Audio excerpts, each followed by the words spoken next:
¿Qué concepto de paz es el de la Fundación Naum? Es buscar retornar a la paz natural, que es equilibrio. Esa paz natural se da en toda la naturaleza, excúsenme la redundancia, y se dio en el pasado, antes de la civilización, en su plenitud total. Así es la naturaleza. Entrada la humanidad por una beta que encontró el cultivo, entrada la humanidad en esa beta del cultivo, encontró paso siguiente la diferenciación de acumulación y se dio como producto el fenómeno de la civilización.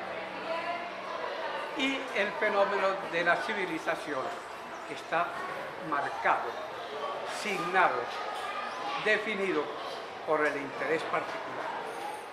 El interés particular es la causa, el fenómeno, porque es un fenómeno, no es un capricho de un rey. Ese fenómeno dio origen y desarrollo a la civilización hasta el punto actual. Pero trae a la vez, ese fenómeno trae dos vertientes, una que llamaríamos positiva y otra que llamaríamos negativa. La una que desarrolla toda la tecnología, la ciencia, la infraestructura humana al nivel que hoy la tenemos en el planeta. Y la otra vertiente deteriora, en aras de la primera, deteriora lo natural. Eso tenemos que reconocerlo nítida y claramente, ¿sí? Y aceptarlo, porque es la realidad. Luchar contra la realidad es imposible. Y luchar contra el comprender la naturaleza, ahí estamos comprendiendo la naturaleza, no es inteligente y no permite dar solución a la crisis global, que es el objetivo final, dar solución a la crisis final y proyectar la humanidad. Es el objetivo final de la Fundación Naumpro y de nuestro trabajo.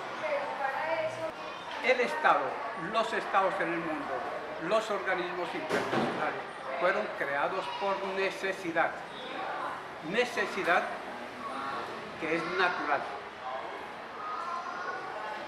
Pero con el tiempo perdieron su función natural y se han puesto a servicio del interés particular. El Estado, los estados y los organismos internacionales. No por capricho. Es que la fuerza del interés particular, que repito, reitero, es un fenómeno del interés particular, no es un capricho. Esa fuerza del interés particular llevó al desarrollo de la civilización por un lado, en su aspecto positivo y en su aspecto negativo a la problemática ecológica que tenemos hoy tan desarrollada y se empieza a volver un mineral, un peligro. Lo mismo la problemática. No hay camino para la paz. La paz es el camino. Nosotros tenemos que hablar de política, no de politiquería, no de partidos políticos, pero sí se tiene que hablar de una conciencia política y de una restitución de derechos, porque para poder hablar de paz tenemos que hablar de equidad social. ¿Qué se puede hacer? Y en este momento estamos haciéndolo, y la Fundación lo ha hecho durante 17 años, está aportando un detallito a la construcción de Estado. Todas las voces se ven al cielo